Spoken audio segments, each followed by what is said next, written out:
All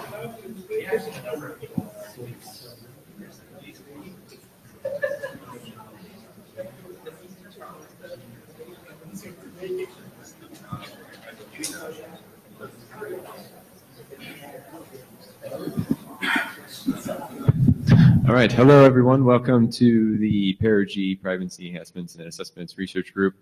My name is Chris Wood. I'm here with Siobhan Sahib. Sarah is with us remotely and Meet Echo. Just quickly moving forward. This is the note well. You've probably seen this lots of times so far, but if you haven't, please take a moment to familiarize yourself with it. Or you can read it online. Siobhan is passing around the blue sheets. Please make sure you sign them. We have a Jabber scribe, correct? Yes. Is Mallory here? No. Do we have a Jabber scribe? Is someone willing to be a Jabber scribe?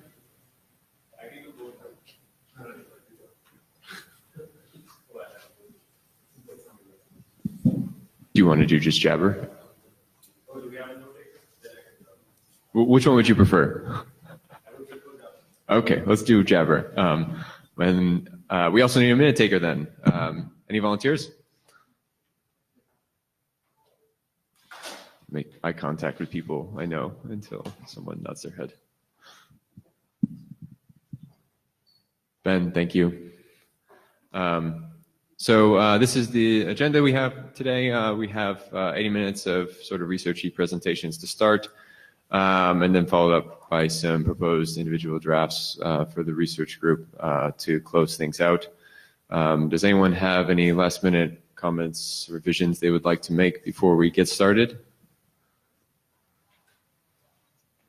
Doesn't look like it. Okay, so on that note, we will kick things off with Pete, who will tell us about privacy standards and anti-standards.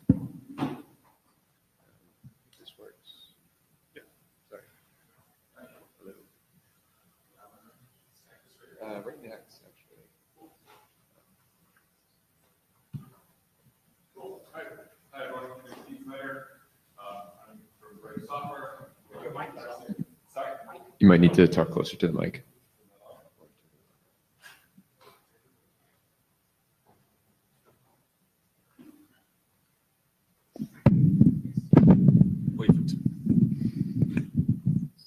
Thanks a lot. Okay, take two. So my name is Pete Snyder. I come from Brave Software, where I do privacy research. I'm also co-chair of Ping, which is a privacy group in W3C. And so this is some lessons taken away from the intersection of those activities. So just as a brief overview of what I'll be talking about, first I'll talk about how standards impact the privacy work that Brave does as a privacy-oriented vendor. Very briefly, and then I'll give a couple of examples of anti-patterns that we see reoccurring in standards and how that makes life difficult for people who want to do privacy protections on the web. And then finally, I'll give just some kind of list of additional topics that are related that I would, I think, warrant further discussion, but there's not time for it for this talk. So first, how do standards influence or impact our work as a privacy-oriented implementer? So in order to protect privacy on the web for our users, Brave makes a bunch of modifications to the browsing environment. We block state storage in different places. We integrate Tor and allow users to use Tor out of the box. We block a whole bunch of resources from being loaded in the first place from a variety of different places like EasyList and in-house generated lists and things like that. But most relevant to this conversation is we modify the browser environment. And so we end up violating standards in a large number of places because implementing those standards correctly would harm our users' privacy. Just to give kind of a very specific example, here's a recent paper that came out that gives an overview of a bunch of fingerprinting methods that are done on the web. Relevant to this conversation is not only do they do a nice job of surveying existing work on how people are actually being fingerprinted online, but they also give the impact of each of those fingerprinting methods and kind of how much identifying power they give. And so the one I want to talk about here is on the right-hand side, audio context, which is a way of identifying the user based on particulars about how the browser will do audio synthesis. It turns out, I won't go to the details, but it turns out that different vendors and different pieces of hardware and things like this will do this very subtly differently, or sometimes not so subtly, and you can use this to build up a semi-identifying piece of information about the user, which can be combined with others to uniquely identify them. And so Brave modifies this, and what we do is we null out a bunch of things that the browser allows you to do by default. These are things like querying the hardware for its capabilities or different low-level things. And so what Brave does is we just say no. When it's in a third-party context, we just say you can't do that unless the user opts in explicitly. It says violates the standard, but to do so otherwise would allow our users' privacy to be harmed. We do this in a whole bunch of other places as well. This is not even nearly a complete list, but I mentioned these just as a partial enumeration of how extensive the problem is. So how did we wind up in this situation, or why is this problem so endemic across the browser platform? I'm going to give 3 different examples of these kind of anti-patterns we see in standards that lead to this outcome. This is not anywhere near an extensive list or a comprehensive list, but I mean it as motivation and demonstration. So, also, I don't mean this to be simple. This is not like just do these 3 things and all of a sudden privacy becomes easy, but I mean them as a necessary but not sufficient list of problems.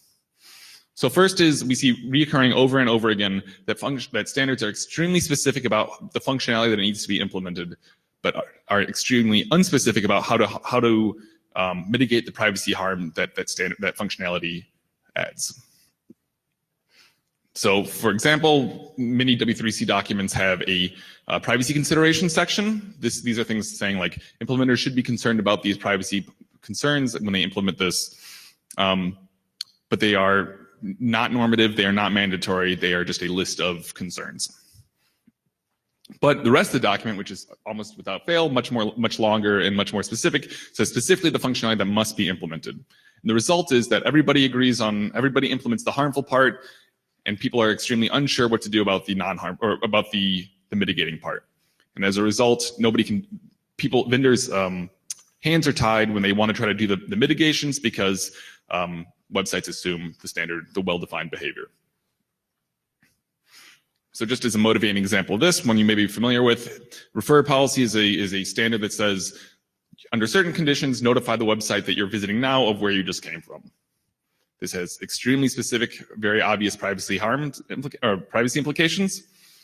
There's a very short piece of text saying, we know that there's privacy problems here. But in the mitigation section, it just says vendors can do whatever they want. There's no specificity. It just says vendors may violate this at any time. As a result, many websites rely on, this is very unuseful to website operators, and as a result, many websites just assume the refer policy will be standardized as it's described in the rest of the document. And now if you're in Brave's position or somebody like Brave's position where you want to protect the user's privacy and you remove the refer header, you do different things to try to make the refer header less privacy harming, you break a whole bunch of websites. I'm sorry, can you step back, please? Oh, sure. This text seems to explicitly permit user agents to suppress the refer header entirely. What would you want it to say?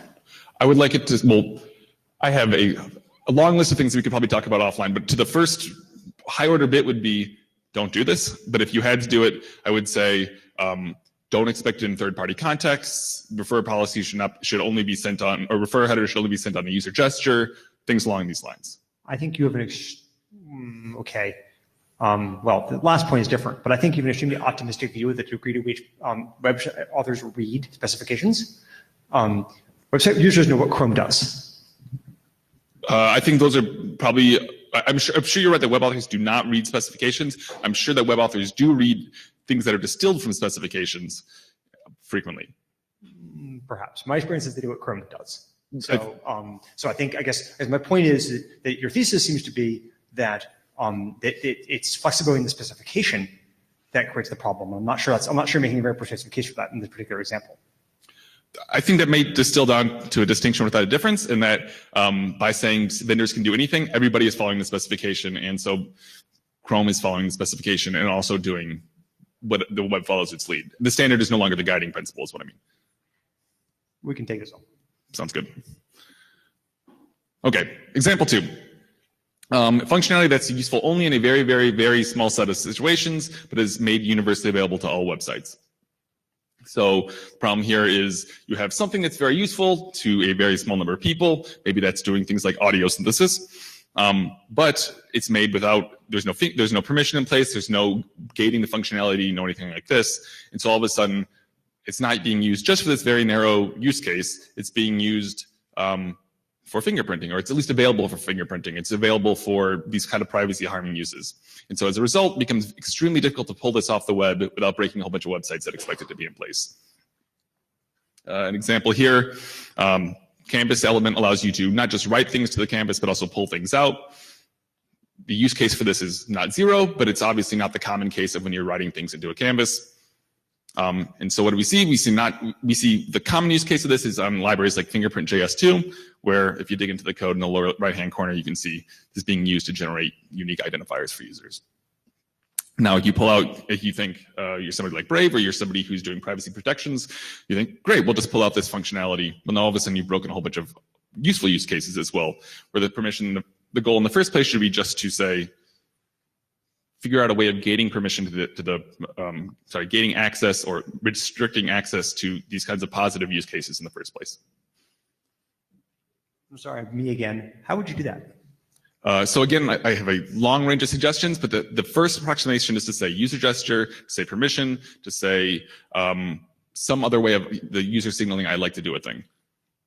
I'd like to, have you read back Canvas? Likely, so reading back canvas in and of itself is often not useful. You need to do something with that value for it to be useful, save it to disk, save it to storage, something like that.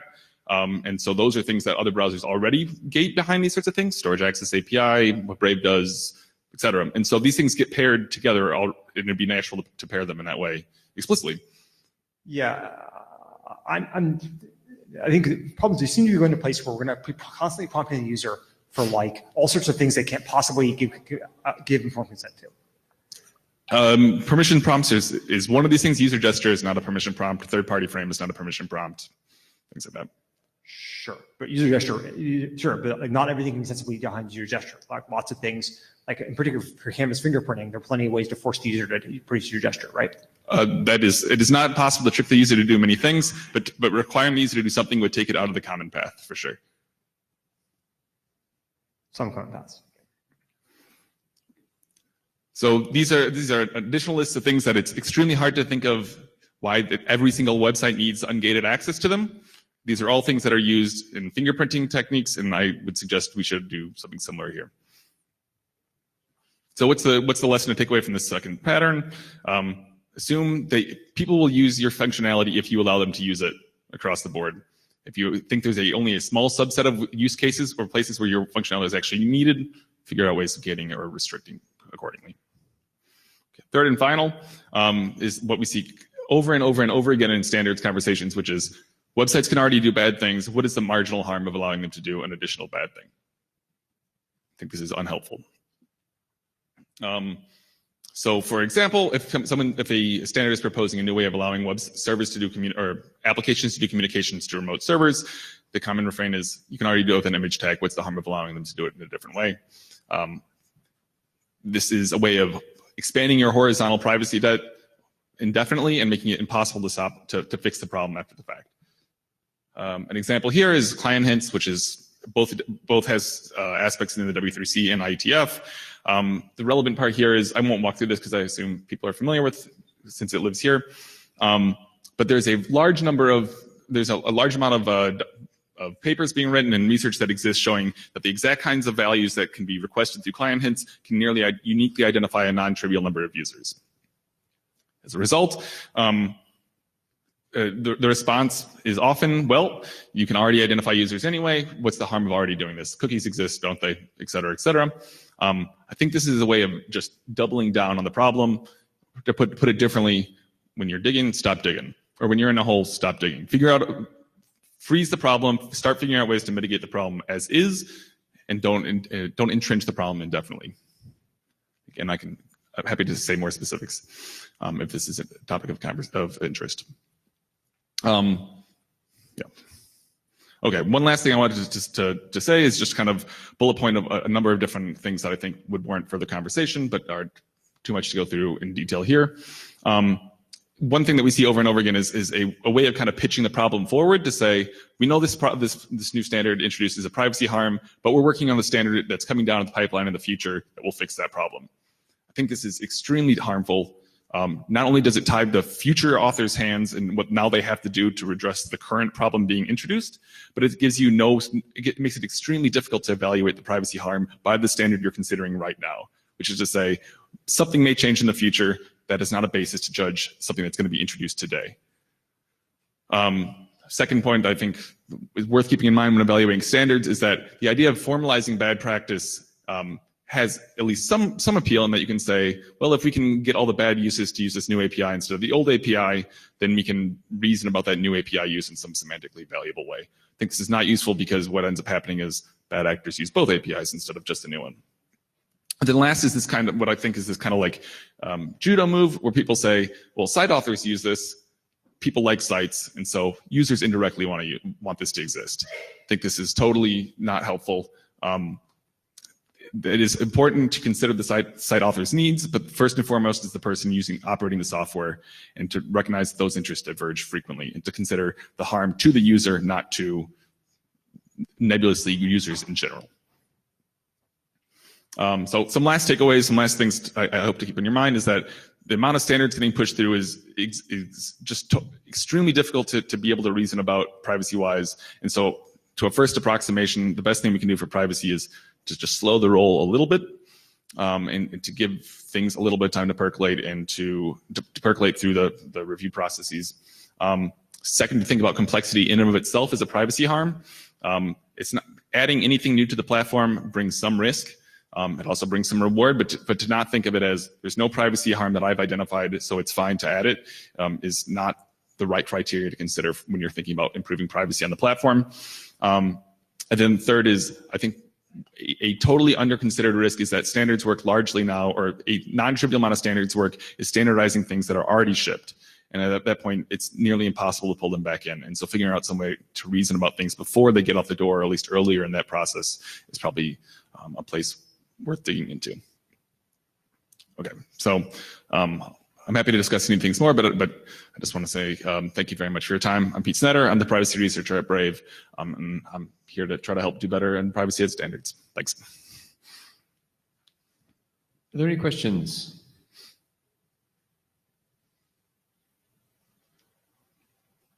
No. So I have one. Pete, you mentioned many examples in which standards could potentially be improved, or specifications could at least be potentially improved to help, perhaps benefit the privacy of those implementing them or those users that are using the things that are implemented. Is there any, what sort of concrete or tangible steps can either the IRTF or the IETF take to move in that direction? Maybe you can offer some advice or, I guess, sure, next steps. So I think there's in W3C we have the idea of horizontal review boards or horizontal review groups that at different iterations in the standard's lifetime, from conception to recommendation, groups like Ping, the privacy group, but other groups like accessibility are expected, or at least have the option of giving input at that point. I think formalizing that process stronger would be an extremely useful way of allowing interested and concerned actors to get involved earlier in the process. Stefan, sorry. Stefan Bartsmeyer. Most of the examples that you mentioned were taken from the world of W3C, which I'm not familiar with.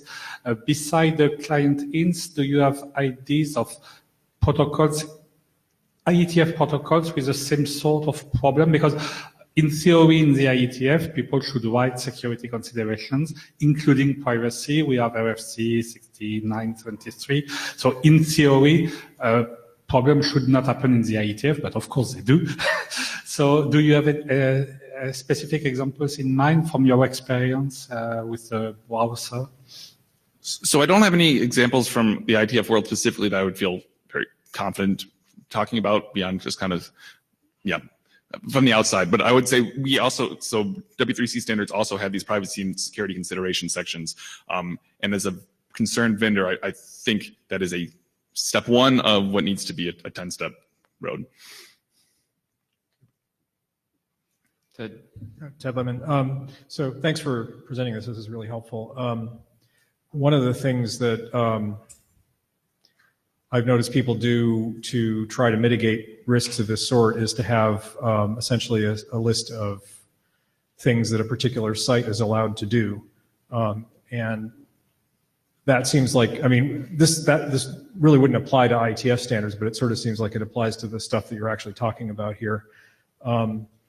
So basically a set of entitlements. I mean, does that make sense to you as a way? Because the problem with what you're with slowing down the advancement of progress, so to speak, is it's very difficult to do because there's always somebody who wants this new feature. And what do you say to them? I mean, the new feature is probably totally privacy violating, and there really isn't a mechanism for actually preventing it from being exposed to the user when the user doesn't want it to be exposed to them. There's no way to actually enforce that restriction. So it seems to me that the actual research problem here is how do we create a framework for enforcing restrictions of that type? So I completely agree with you that figuring out what sites should be allowed to do what at any given point is extremely difficult. I slightly disagree with you in that there's not ways that vendors can enforce those choices. Those vendors, a couple of examples came up before. Other things may be policies determined by the browser offline or shipped with the browser given some known set of safe sites. Permissions are a knocked around but not useless way of going about this. User gestures where the frame is, where the code came from, which is not a variable in any standard currently, but not what frame is it executing in, but who delivered it, et cetera, et cetera, et cetera. So I think there's more avenue there for hope than. Well, it sounds like you actually agreed with me there, because what you're really saying is that we need a way to make that happen. Oh, yes, I definitely agree with that. Yeah. Thanks.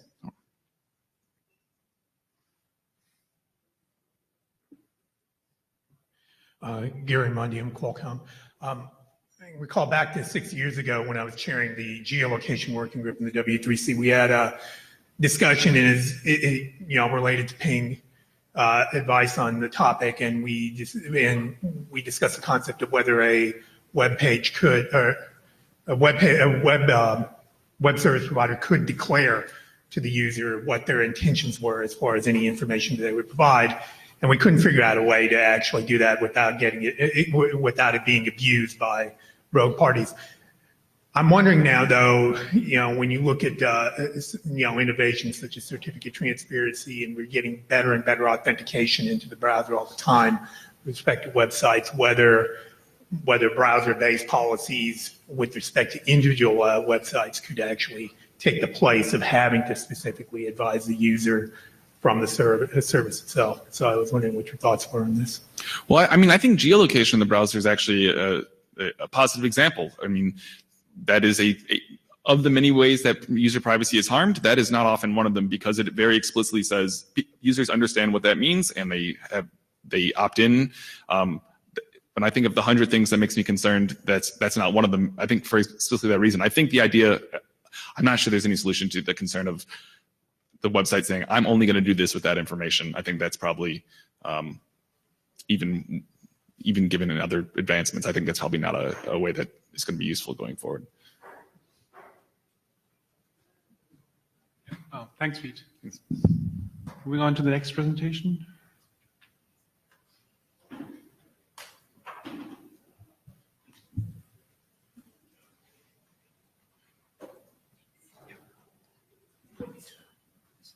Yes.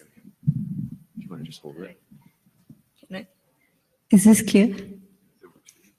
Okay, yeah. Okay. Hi, everyone. I'm Sandra, a PhD student at EPFL, and today I'm going to present some work done by myself and my co-authors on traffic analysis of encrypted DNS. So I'm going to start by jumping straight to our conclusion, which is that we did a number of experiments where we did a traffic analysis of DNS over HTTPS traffic, and we found that monitoring and censorship are still feasible even in the presence of encryption, and that currently proposed eDNS-based countermeasures against traffic analysis are not sufficient to prevent such attacks. So in this talk, I'm going to describe some of these experiments in detail. So when a client connects to a destination host, generally this is preceded by a DNS lookup. As we all know, there are measures in place to encrypt the connections between the client and the destination host. But DNS lookups have so far been sent in the clear, which makes them susceptible to eavesdropping and tampering. For example, if you have an adversary on the path between the client and the recursive resolver, the adversary gets some idea of the browsing history of the user, for example, which is a privacy concern. There is also censorship that's based on DNS. So there have been measures in place before that have been proposed to improve DNS security. You have measures such as DNSSEC, which look at authentication but do not provide confidentiality. And you have measures such as DNSCrypt, which allow for encryption but did not see much widespread adoption. Over the last couple of years, you have these protocols DNS over TLS and DNS over HTTPS, which have been gaining some traction. The idea behind them is to set up a TLS session or an HTTPS connection between the client and the recursive resolver and exchange DNS queries and responses over this connection. And since this is encrypted, ideally this should provide some privacy for the user. So the scenario that we are looking at is an observer who is monitoring the connection between a client and a recursive resolver. So the user visits the page and the observer tries to get some features from this DNS over HTTPS or DOR traffic and tries to guess which web page is being visited by the user. Note that since the connection is encrypted, the observer no longer has access to the content of the DNS queries and responses, but looks at information such as sizes of packets, the timings between the packets, the directionality of the traffic, or headers such as TLS headers. And the idea that we're basing our analysis on is the fact that when a user visits a web page, there are a lot of additional resources such as ads, static files, or images that have to be loaded as well, which could be hosted on different domains. So a visit to a web page actually consists of multiple DNS queries and responses, and the set of queries and responses could act as a fingerprint for identification of that web page. We are considering two adversary goals here, monitoring and censorship, and I'm going to speak about each of them. So as I mentioned before, the goal of a monitoring adversary is to look at the DOH traffic and get some features. So I try to identify the web page visited by the user. So for this, we built a classifier based on size and directionality features of the DOR traffic. I don't go into the details of the classifier. They're available in our paper. But we basically conducted two experiments here. In the first experiment, we considered a case where an adversary knows the entire set of web pages that a user has visited. And the goal of the adversary is to identify which particular web page was visited by the user. So in this experiment, we considered a set of 1,500 web pages. So if you consider a random classifier that tries to guess which web pages it is, the classifier would try to guess this with 1 on 1,500, basically. But what we see is that our classifier gets a 90% precision and recall, where precision is a measure of correctness of all the results that were returned by the classifier, and recall says how many relevant results were returned. So when the classifier has a high precision and recall score, this means that not only did the classifier identify a large number of web pages, it did so correctly. In the second experiment, we consider a bit more realistic scenario where an adversary does not know all the set of web pages that are visited by the user. Rather, the adversary is interested in a subset of the web pages called the monitored set. And the goal of the adversary is to determine whether the user visited a page in this monitored set. So for this experiment, we looked at a set of 5,000 web pages where 1% of the web pages were in the monitored set. This is generally a harder classification problem in the area of website fingerprinting. And we see that we get a lower precision recall score of about 70%, but this is still much higher than a random case. The second goal that we considered was censorship. We did a preliminary analysis of a censoring adversary. The goal of a censoring adversary is slightly different. The idea is to identify a web page as fast as possible and ideally try to block the connection. So this means that an entire door trace will not be available to the adversary, and the adversary has to look at partial door traces. So what we did here was we took a set of 1,500 web pages, and we looked at the uniqueness of the door traffic when only the first LTLS records have been observed. And the idea behind this is that when two traces are unique, then we can find out which trace to block. So what we found out in our analysis is that generally the fourth TLS record usually corresponds to the first door query in our traces, and the size of the TLS records also has connection to the length of the domain name. So this means that one strategy that an adversary could follow would be to block on the first query. This means that the user will not be able to load the page. The disadvantage of this method is that it could result in high collateral damage because other pages with the same domain length could also be blocked as a result of this strategy. Another thing that we found out was that by the 15th record or so, which corresponds to approximately 15% of a trace length, most of the traces in our set were distinguishable. So the adversary could follow a strategy where they try to block after having a high confidence that this is the trace that they want to block. So this reduces the collateral damage, but the disadvantage is that this would result in the user being able to load most of the page. They might miss out on some of the resources of the page. We also did a number of experiments where we looked at the robustness of the attack. And by this, what I mean is when different aspects of the experimental scenario change, how does the adversary try to keep good classifier performance? For example, DNS traces can vary over time. So how often does the adversary have to retrain their classifier?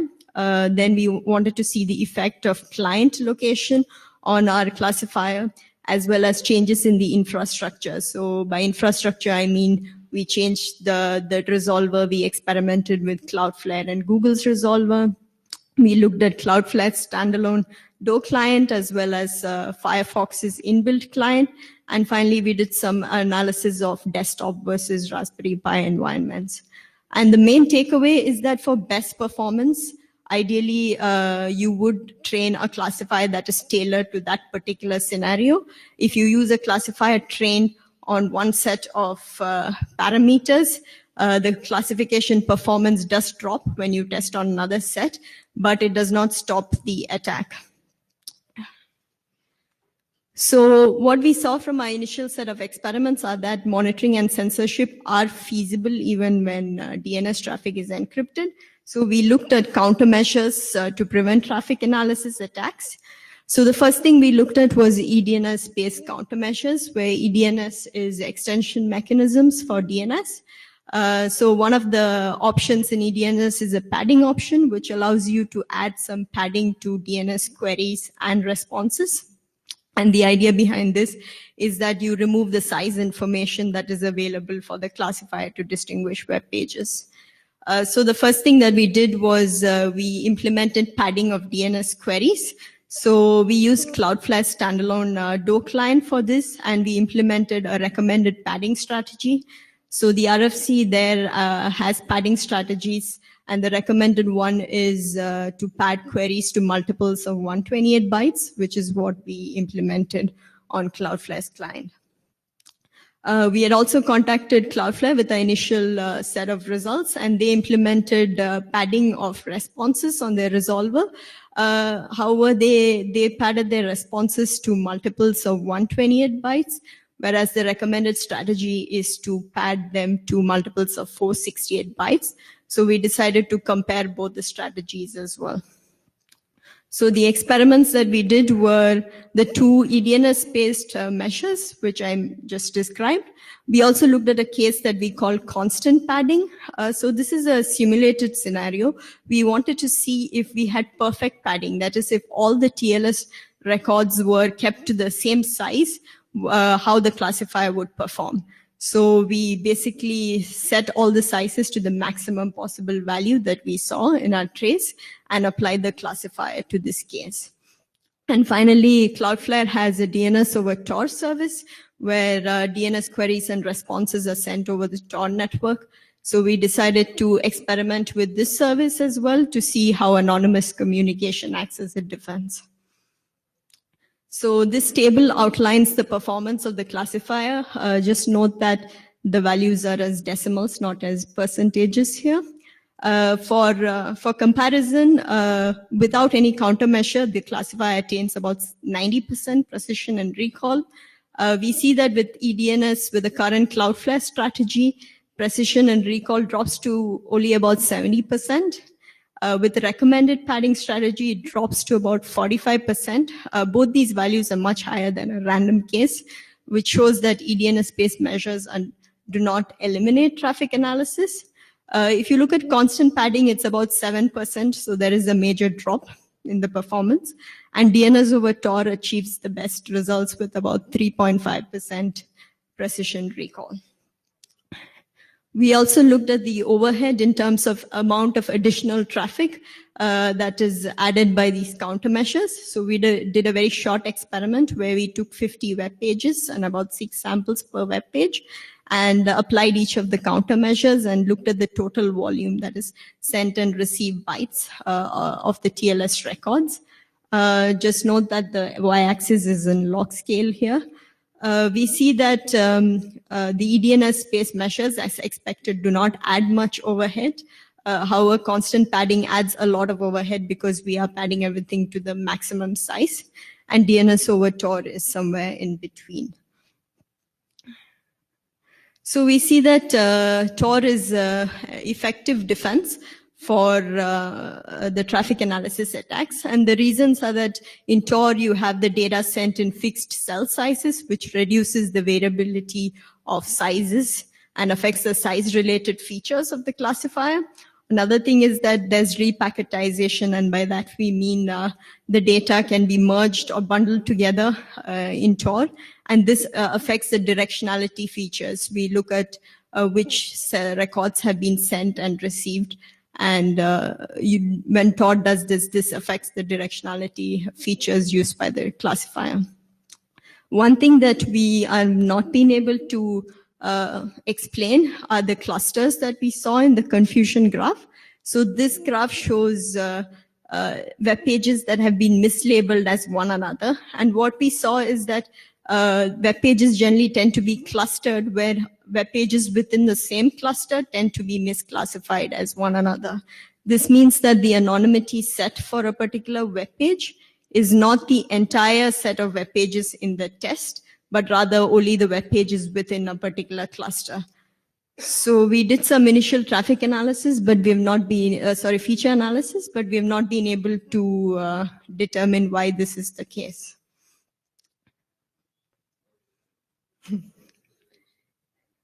Oops.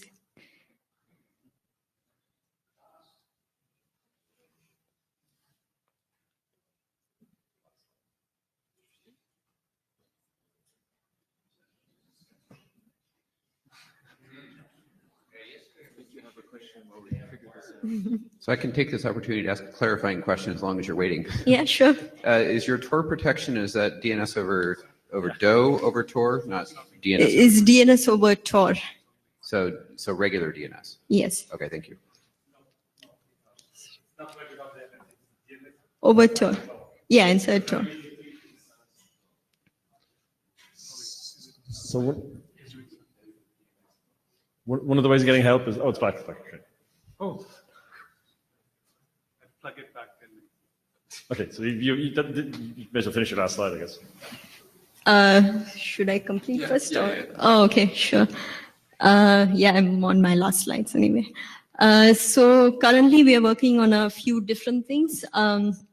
The first thing is that our experiments looked at the case where a user is visiting one page after the other, and this is not exactly a realistic user scenario. So we are considering the case where you can have multiple tabs opened by a user, which results in some interleaving of the door traffic. Our initial results show that our classifier gets about 40% precision recall with about 2 tabs. Another thing is that we consider the case right now where there is no caching of the DNS records. So we want to study the impact of caching as well on the classifier.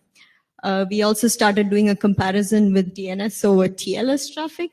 And we looked at the padded DNS over TLS traffic, and we see that it is much more resistant to the classifier. It's about 28%.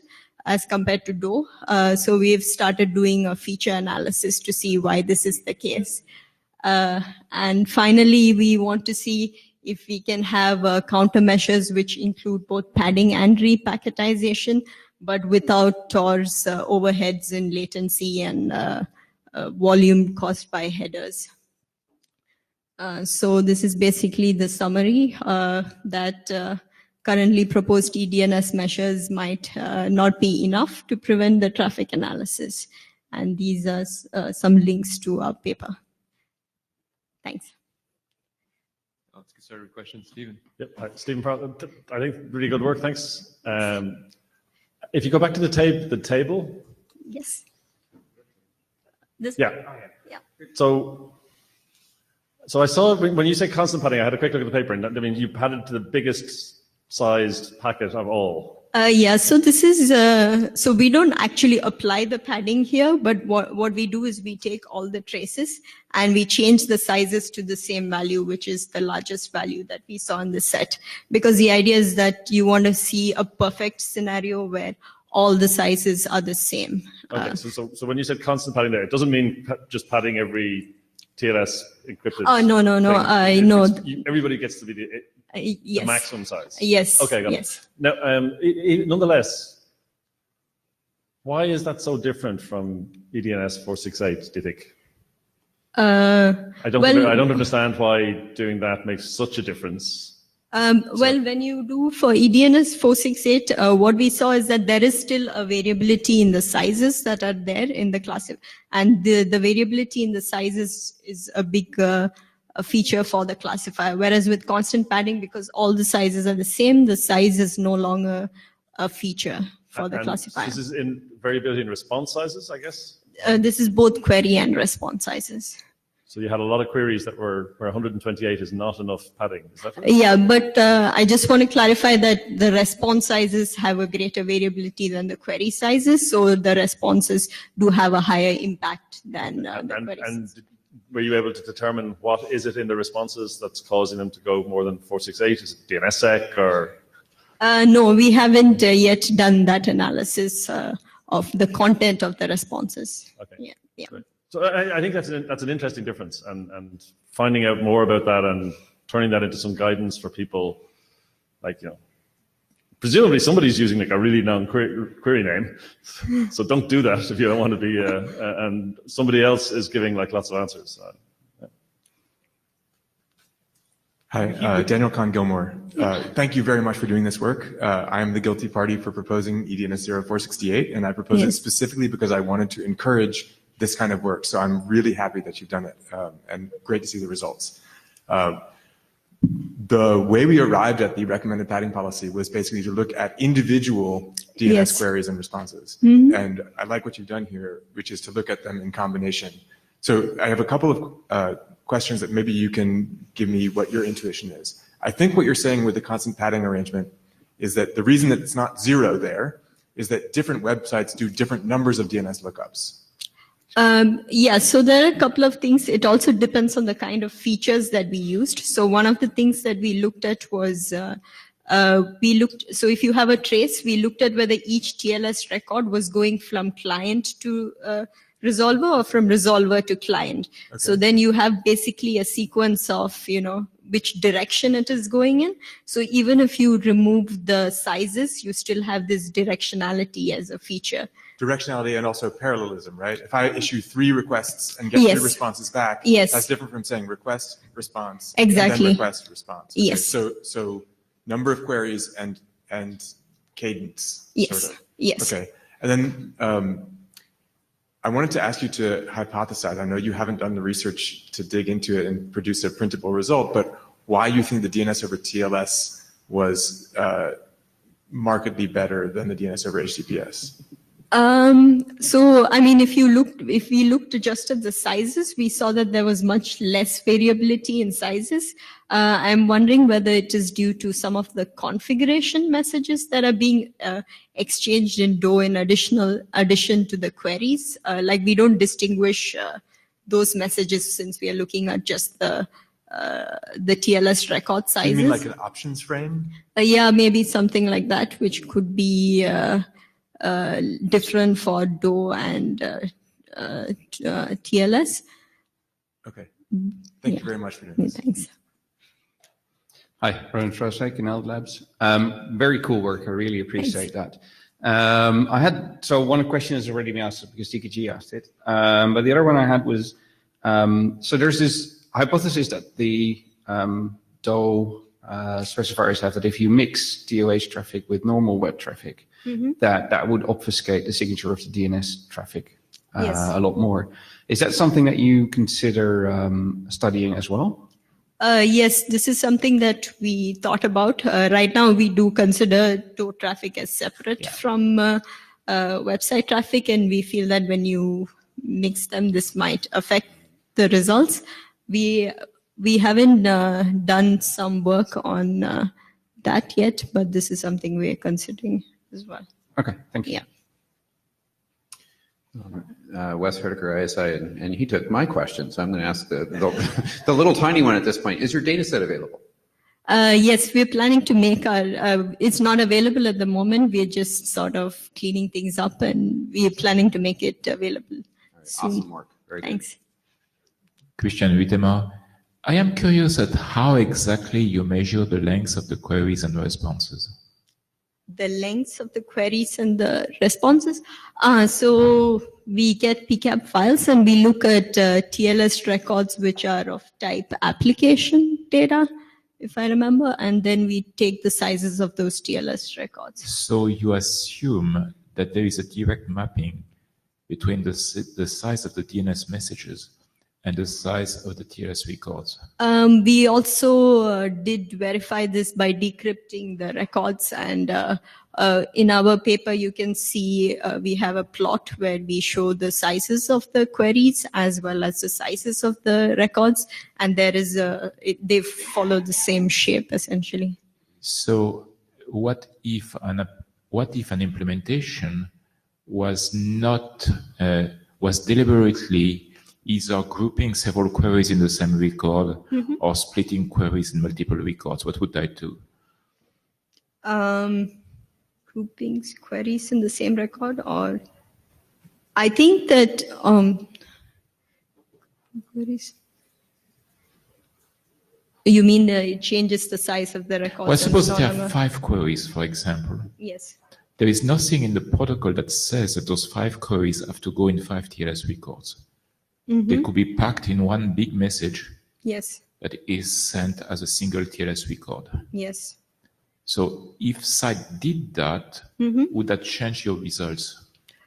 I think it might change, especially if the classifier has been trained in a particular way, as in if it's trained based on traces where individual queries are in individual records. This, of course, changes the pattern of the traffic. So how if you train it in that particular case, if you have a mix of traffic, I think it would affect the performance of the classifier. Okay. Yes. Thank you. I'm Jeffrey Yaskin. Do you have any feeling for how the precision and recall will scale as you increase the universe of websites from a couple thousand to the size of the internet? So this is one of the major things because our data set is not very huge. We rather have multiple experiments with smaller data sets. I would assume that the precision and recall would go down but I don't know by how much. Yeah.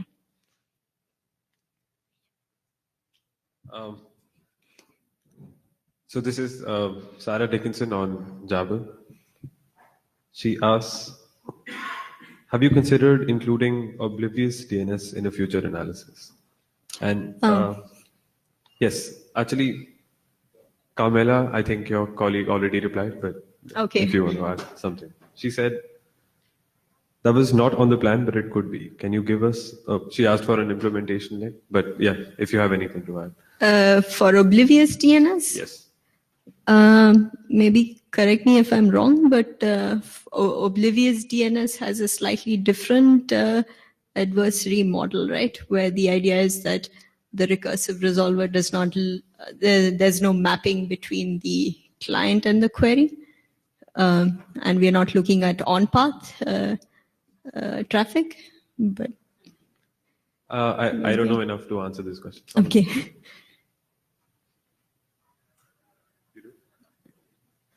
But yeah, we haven't considered it yet so far. Hi, very nice work, Giovanni Saiyan. Did you consider to emulate the behavior of a national security agency or something like that, intelligence agency, that you have a set of websites that they don't want you to go to, and then so you try to fingerprint them with whatever your method is, and then you get domain names from various lists or entire DNS zones and try to see if an experiment like that you would be able to detect them. Detect users going to those allegedly forbidden websites. Sorry, just to clarify, your question is whether we are going to analyze such a scenario? If you consider, or if you plan, or would be an interesting idea, or you have any thoughts if you would be able to detect that? Yes. So as I mentioned in our censorship related work, we have done a preliminary analysis at the moment, but we are thinking of continuing in this direction and seeing how, whether we can have a set of websites and if the user can visit those or not. Yeah. Okay, cool. Thanks.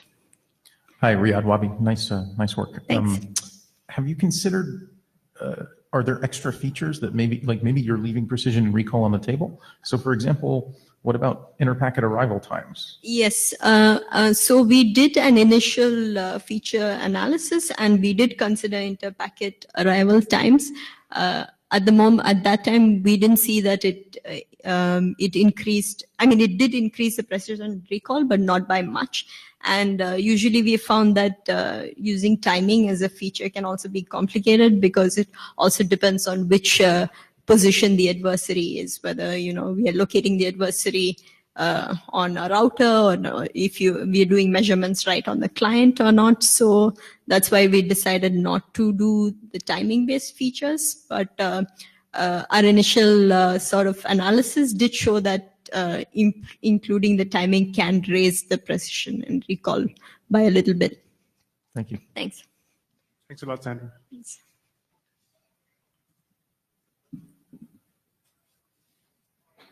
Next up, we have Chris.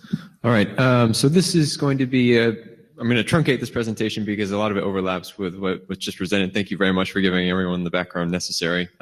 This is joint work we did with Nikita Borisov and Simran Patil. It was presented at the ANRW workshop earlier this week. And so just to get right into it, as you may know, and as was just described, there's a recent shift in focus on privacy in the IETF and IETF in general. In particular, we're trying to protect what resources or what applications or what services particular clients are using. And there's also, I guess, the converse or the opposite side of that is what we're trying to protect, who is accessing these particular resources and using these services in connections and whatnot. Clearly, the former is easier than the latter. Or rather, the former is harder than the latter because we have very distinguishing identifiers currently, like IP addresses and other things that are in client software. So that's what I'm going to focus on. And the IETF has been trying to do a lot of work to push in that direction, in particular, rolling out DOE and DOT and TLS encrypted SNI.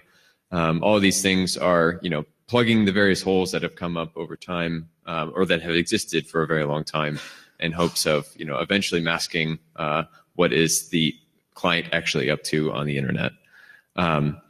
So in this particular model, we're concerned about the privacy of a particular connection that is used to request a particular resource. We're generally assuming an adversary that's local and passive. It can observe all packets between the client and the server. And the goal is pretty simple. It just wants to learn some information about that particular connection, be it what resource was actually requested, perhaps some metadata about that resource, referring back to NRDB paper, just describing what HTTP method was used or sent over this particular connection. And optionally, they may also want to link this back to a particular client. I should also note that in the real world, this is generally assumed to be studied in what we call the open world model, which is where you train potentially your classifier, whatever it is you're doing your initial preliminary assessment on a fixed set of connections, but what the actual clients do in the wild is sort of unpredictable, and so you're not constrained to that which you train your initial experiments on. So the closed world model, which is generally considered to be much easier in this particular problem space, and what we actually for this particular work studied, of course gives better results for classification and identification, but ultimately goal is to focus on the open world. And as was presented earlier, there are lots of different features available when you want to do this type of identification. Particularly, you can look at network addresses, you can look at packet timing and sizes and all these things, or even the clear text information that was previously available or is currently available, depending on what client software you're running. In this work, though, we're assuming that the things that should obviously be encrypted, like DNS and SNI, are encrypted. We're assuming that we're not, the adversary is not looking at packet timing and sizes, strictly looking at network addresses to try and figure out, what particular website or what service a particular connection is trying to access.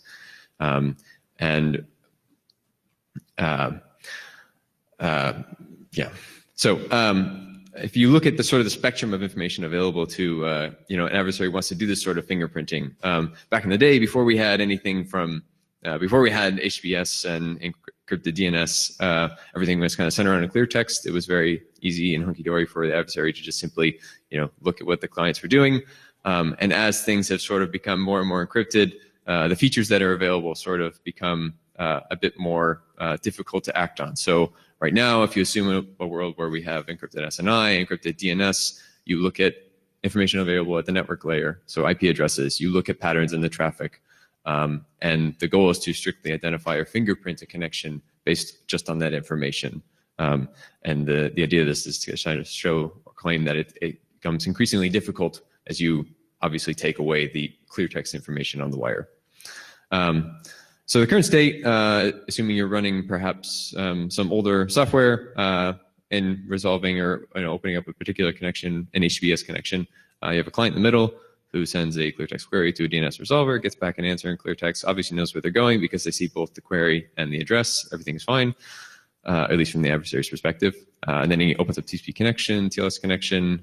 Everything, again, is exchanged to clear, and ultimately the resource that is thereafter is encrypted. But depending on the adversary model, again, they've already learned exactly what application the client is after, so it could potentially be game over at that particular point, especially if the goal is to censor based on that that signal. But if you add DOT and DO into the mix, and ESNI, lots more things are encrypted. But what remains currently, or as postulated based on the current designs for these things, are the ALPM values that are still sent in the clear in TLS, the IP address of the server to which you're connecting, as well as all the other network features that we mentioned earlier that I'm omitting. So we're focused strictly on the network address again, because that is the thesis is that is the sufficiently unique identifying information for the connection. So the experiments that were discussed in the paper basically worked as follows. Go grab a massive set of domains and write a crawler that goes and connects them, identifies all the the top level, the IP addresses that are resolved from that are returned from trying to resolve the top level domains, as well as the IP addresses from each sub-resource on a particular page. Do the resolution for all of those names to be at the top level domain and all of the sub-URLs using ZDNS. Collect all this data, and then try to see, how unique these IP addresses are. Seems fairly straightforward for this particular experiment. And if you look at the anonymity set that results from that particular experiment, the data kind of suggests that basically there's many what we call unique IP addresses, those that fall into an anonymity set of size like 1 or 2. And this is not. You may think it's perhaps uncommon as we move towards a world in which AWS and GCP and everything host a lot of applications. But still, there are a lot of there are older servers that, run from behind a couch or have a unique IP address that simply looking at it can reveal exactly where you're going. So that's not great. But again, I take this with a grain of salt. This particular data is collected from closed world environments, so it would become harder to identify this or do this set in the open world. As we were saying earlier, if you look at, if you want to identify, for example, what is the actual page, a client is attempting to access, perhaps the logical thing would be to look at not just, a single connection that's initiated when loading that page, but rather the set of connections that are initiated when loading that page and all of its sub-resources. So as the on-path adversary, you see things like the DNS query patterns, you see TLS and TCP connection patterns. And the set of these things are often, should in theory be sufficient or more unique than each one on its own. So if you were to, as an example, if you loaded NewYorkTimes.com in Safari, you would see many, many TLS connections kicked off, many, many DNS requests sent over to or dot, and the union of that set is what we're using as the fingerprint for a particular page load. So the privacy of a page load then considers the same exact adversary, just assumes that the adversary is able to bucketize or group these connections from a client into a single event, and then use that to make a determination as to how unique a particular connection is, and perhaps use that uniqueness to associate it with known top-level domains. So the same features are available. We're just expanding the scope a little bit here. And that pretty much describes or shows what I was describing. So you go from a single connection to multiple connections, and you look at sums instead of individuals. Pretty straightforward. And same thing. So the experiments that were discussed in the paper, they didn't focus on the very large IP address set or domain set that was used for the single connection IP address anonymity experiment, but rather just the top 1 million, loaded them using their crawler, and then computed some basic statistics to see, for example, how many unique URLs are referenced upon loading each individual page. How many different domains does that kick off underneath the hood to see how many connections you're making. And the results of doing that, looking at the number of unique IP addresses or the number of unique page load fingerprints that came out of it is basically here. So you can see if you look at the x-axis, the anonymity set size significantly shifts to the left, basically suggesting that by looking at the sum of these connections and grouping them into individual payloads, the anonymity set or the uniqueness goes up, which matches our intuition. Again, closed world, not open world. So still could be improved. So the conclusions we kind of draw from this very, very preliminary research, is still ongoing, is that clearly we need some sort of encryption of obviously clear text holes to get some sort of notion of connection privacy. And we need some sort of notion of connection privacy to get some notion of page load privacy. And I think perhaps that's like the ultimate goal of a lot of these things. I mean, encrypted SNI and DOE and DOT are great in that they're focusing specifically on the connection privacy. But perhaps there's more that could be done to get towards the larger, bigger picture that we're trying to protect. There are a lot of related issues here and things that are potentially not considered in this experiment. In particular, like what if you have a client that's doing happy eyeballs to race connections across address families or even across interfaces? That might be worse in some ways because you're simply giving the network more information about where you're trying to go. So it's great for performance, as clearly demonstrated by all the clients that are implementing it and the benefits that it brings. However, from this particular perspective, it might make things a little bit easier for the adversary, which is not necessarily that great. However, on the plus side, the things that we're doing in like HTTP-biz to coalesce connections with secondary certs is great, because that potentially shoves more requests along a single connection and it's effectively removing information from page load fingerprints that would have otherwise, spun up new connections and perhaps added to the amount of uniqueness that exists for a particular page load fingerprint. Consolidation within a single CDN as well also helps, because you have single connections that basically clients are tethering to the CDN and then sending all their connections and all their requests over it. You can also do things like deploy proxies that hide the IP address, and that solves a lot of these issues, and perhaps that's even the most obvious way forward. And then there's also things that have sort of hurt us, especially with respect to ESNI, but in this case may help, and that is DNS load balancers that are constantly changing the IP address that you land on, so making it not easy to just identify a particular service by a specific IP address. I mean, you could do fancy things by potentially trying to identify the ASN to which that IP address belongs, and then associating, the IP addresses of particular connections with ASNs, and then looking at the union or the set of ASNs that result from a particular connection and using that to identify a PLF. But that has not been done yet. So perhaps that's an interesting or useful way forward. So I guess in general, the purpose of this work was to sort of show that the intuitive, it's a rather intuitive observation that yes, taking away clear text information from the network is a good thing, because it removes obviously the very clear privacy holes on the network, but there are still things that need to be fixed. But this particular problem, website fingerprinting based solely on address information, seems to be becoming harder based on the work that the IETF is actively doing, which is a good sign, I think. But then, reading back to the previous presentation, it's unclear what that means for the other side or the other information that the adversary has available to them. For example, should they shift their focus towards traffic analysis, in which they are using information such as timing, inter-arrival timing, the sizes of packets that are sent to sort of infer what the client is doing on the network. And this is something that Tor and the academic research communities have been struggling with for a very long time and continue struggling with.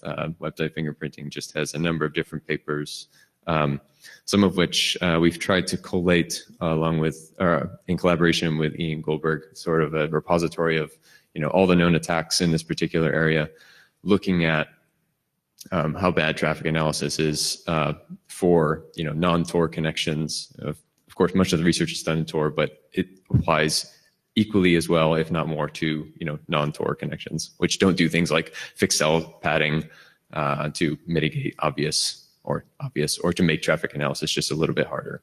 So I think next steps for this are to really kind of encourage people to take this problem a bit more seriously if they're not already, and that means like asking people to do more research in this area. Nikita and others are obviously doing it. We should implore them to keep going.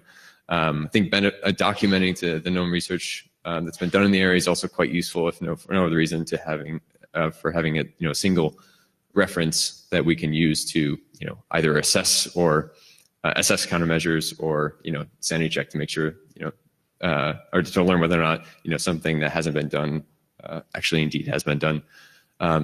And then, perhaps either IRTF or the IETF can work with these people who are actively working on these problems to develop mitigations to see, what's effective and from a cost performance perspective. So, for example, the previous presentation, we got good results from sending DNS over Tor, but it's there's a performance hit there. So, finding that right trade-off is difficult, and so perhaps something we should implore the IETF and IRTF to be working on. So that's pretty much it. Happy to take any questions. Yeah, we have 1 minute for questions. You guys think I'm quicker than I am, I think. Hi, Chris. Dave Plonka, Akamai. Thanks for presenting this and presenting something different about it than what was at ANRW. I was afraid it was going to be the same thing we were talking.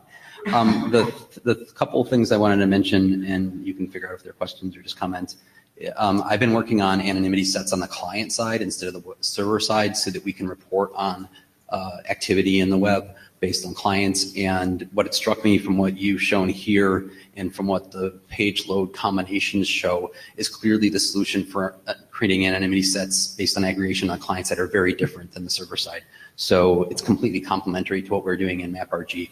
And then this last hackathon, I was writing code to do the anonymity. I know, I saw that, yeah. So, and we're going to talk about that on Friday morning. So, you know, whoever wants to work on this, let's get to talking about that.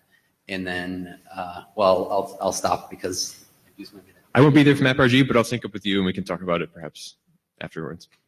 Riyadh? Hey, Chris, Riyadh, just a quick thing. Can you go back to the second graph that you showed us with the buckets? So from this, it looks like anonymity set of 2 is 2 orders of magnitude smaller than anonymity set of 1. So if we sum up everything, that means that like 95% of websites can be identified with this? Yes, it was a very high number. Thank you. Hello, Tim Costello. Thank you very much. That was So very just good. 2 more quick questions. You mentioned load balancing in there. Were you saying that load balancers are an adversary? No. Just that DNS-based load balancers might give you different IP addresses if you try to resolve the same name over and over again. So a simple, you know, a naive approach to trying to map name to IP address and looking at the first result that comes back might not always work because the answer will change. Yeah. Nick. Nick Sullivan. So, Chris, what about the children? No, but seriously, this is dealing with passive adversaries. Yeah. Have you thought of adversaries that are more actively trying to subvert such types of anonymity protections? No, not yet. I'm hopeful that Nikita and the group that's working on it can, you know, start taking that a little bit more seriously. Yeah. Sorry, Dan, we don't have any more space. Really sorry. Sorry. We can talk offline if you wish. And the mailing list also. Thank you. Thanks.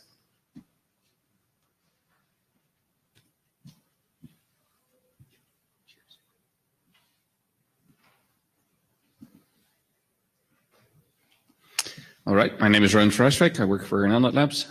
This is joint work with Gijs Reinders, who was my master's student, Matthijs Monhoff and Luca Lodi from Tesorion and the Technical University of Eindhoven, respectively. Right, so it feels like we're repeating ourselves here because I think somebody had a similar slide and the person before me had a similar slide, and the IETF is focusing on protecting people's privacy, which is great.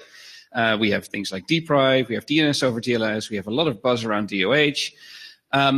But the focus of all of this is mostly on privacy of traffic in flight, right? So we're trying to protect traffic from adversaries that are on the network.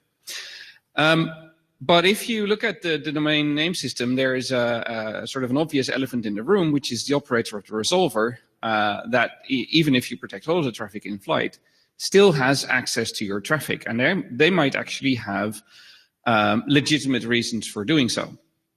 Right?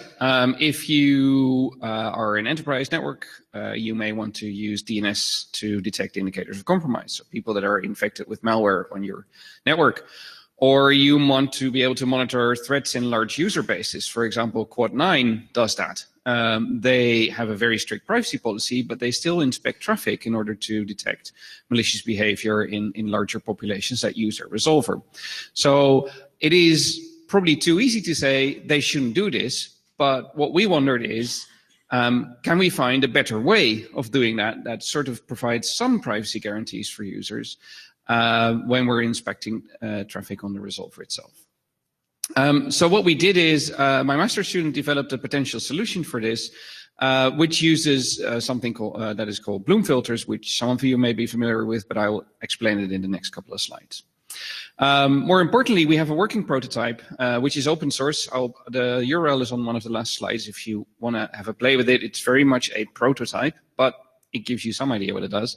And we tested this in production at SurfNet, that's the National Research and Education Network in the Netherlands, on resolvers that have a client base of roughly 200 to 250,000 users. Right. So first up, Bloom filters. So Bloom filters were developed in the 1970s to basically they're a method to speed up database lookups.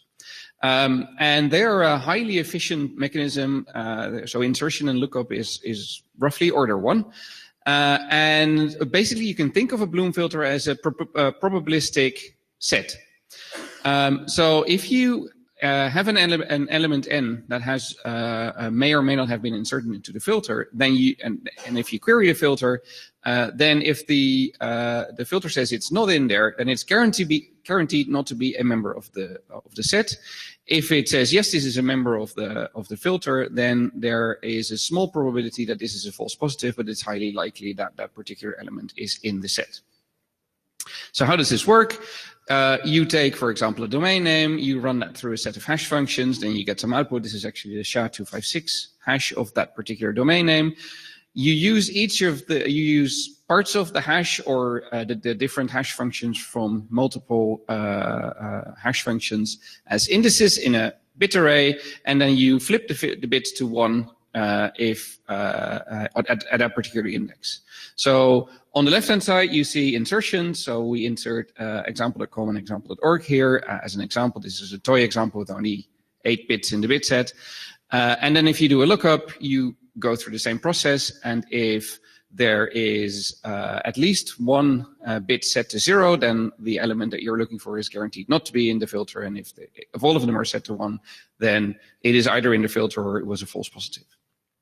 Right.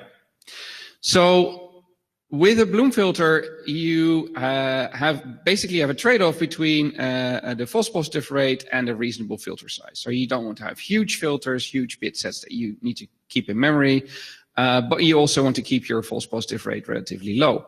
And the parameters that you use for that is the number of hash functions that you use, or rather the number of indices that you extract from the hash to sort of flip bits in the filter. The size of the bit array, and the expected number of elements that you expect to insert into the set. And then the formula on the slide gives you a rough estimation of the false positive probability.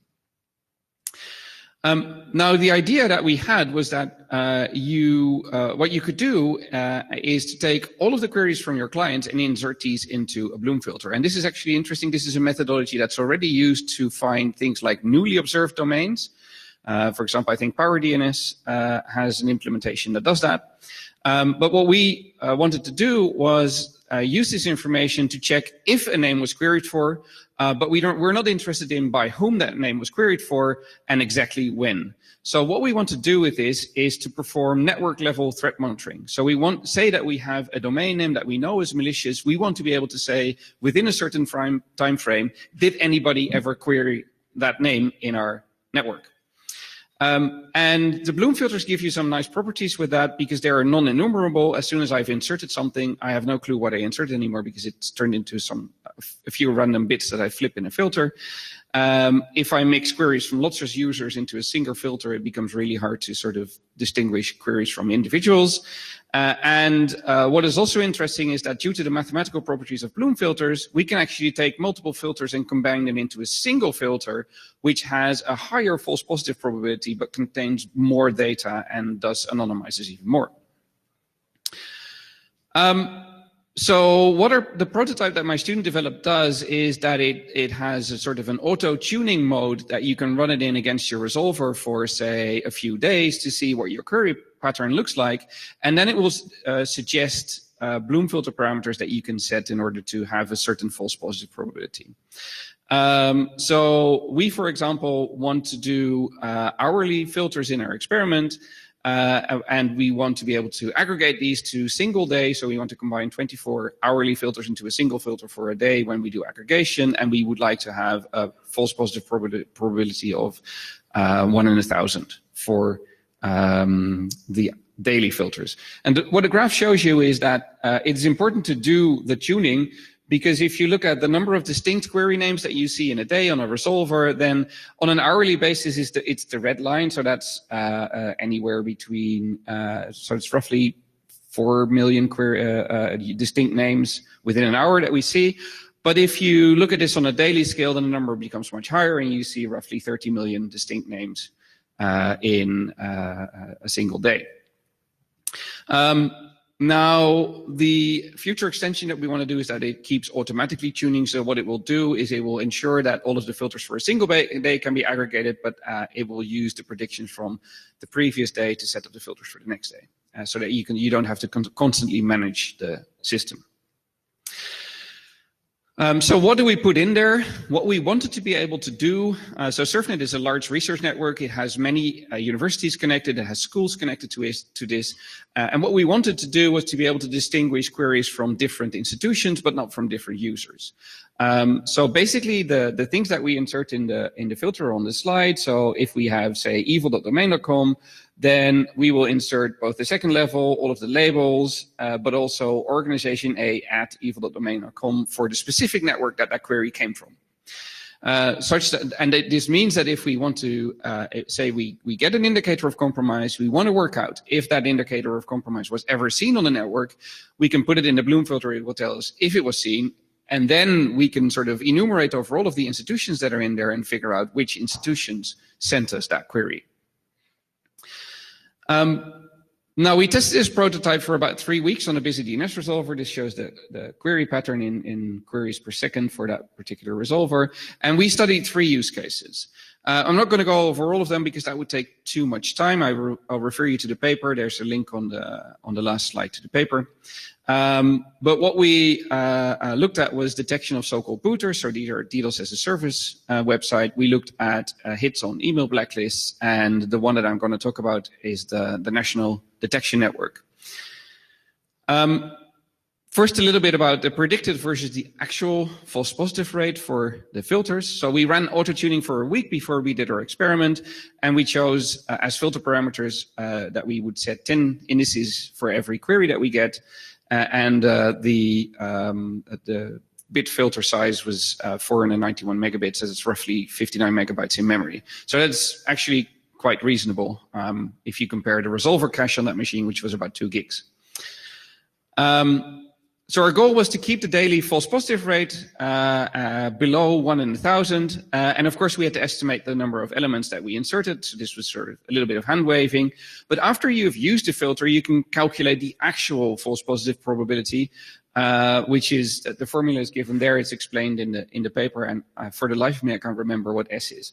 But the graphs show you the result. The black line is 10 to the minus 3, so that's 1 in 1,000. So anything above, so the graphs are a bit confusing. Anything above the red line means we had a lower false positive probability than we actually set. So the takeaway from this is that we actually had a very good false positive rate on the Bloom filters.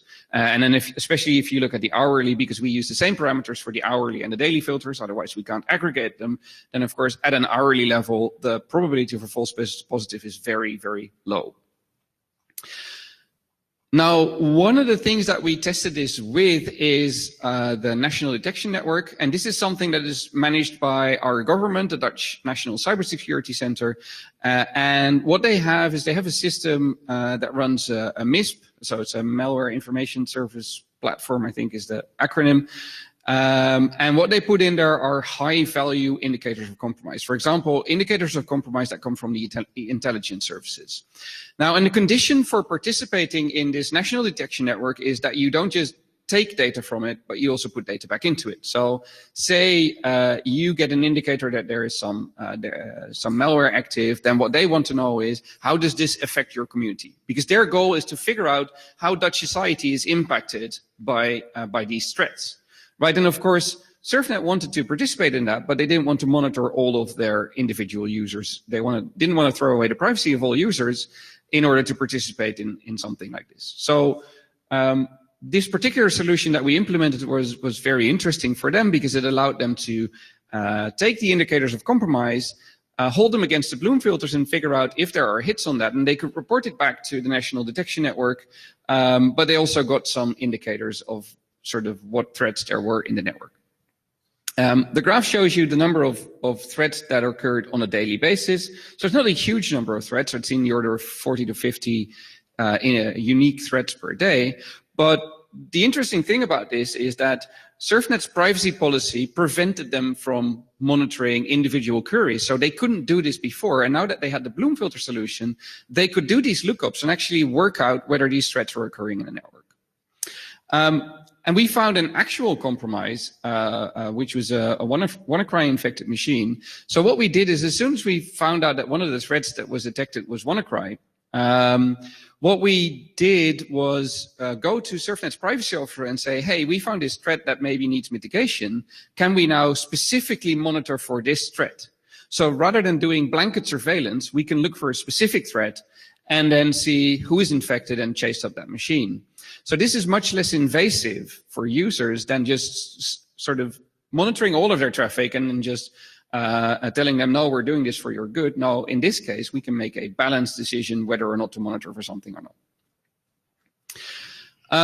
So some other benefits, no personal data is stored, of course, because we don't retain any IP addresses. This is aggregated at the individual network level. But this means that you can retain this data much longer, which allows you to do historical lookups, which is very interesting. Think back to, for example, the WannaCry case, where you could recognize that this threat was present on your network because it would do certain DNS queries. If we had had this running at the time, sort of before that threat existed, as soon as the malware researchers discovered that particular query, we could have gone back in time and worked out when is the first time that we actually saw infections, which is something we can't do right now. And that would be very valuable for threat intelligence. Another thing is that, and this is something I as a researcher find very interesting, is that you could share this data with third parties without disclosing PII to them.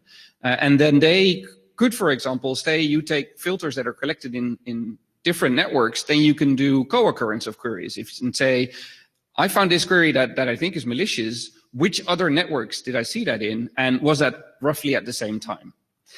And the final thing is that as a nice side effect of how Bloom filters work, you can do cardinality estimates, or the number of distinct queries that are in there. You can estimate that because it's sort of related to how hyperloglog works, if you're familiar with that. Right, so the prototype code has been released as open source. The URL is on the slide. So SurfNet, where we trialed this, is planning to take this into production because they want to use this for their CSERT team. And at Nelnet Labs, we're creating the tools to integrate this into our open source products, in particular our Resolver product Unbound. And the goal of that is to, again, release this as open source software and make this really easy to deploy, so that if you want to do this kind of network monitoring, then at least you now have a more privacy-friendly solution available than just blanket recording every query that all of your users make. And I hope that it's a little bit of proof that security and privacy can go hand in hand. And with that, this is the paper. The link is on the slide, and the slides are up in the data tracker if you want to read the paper. Are there any questions?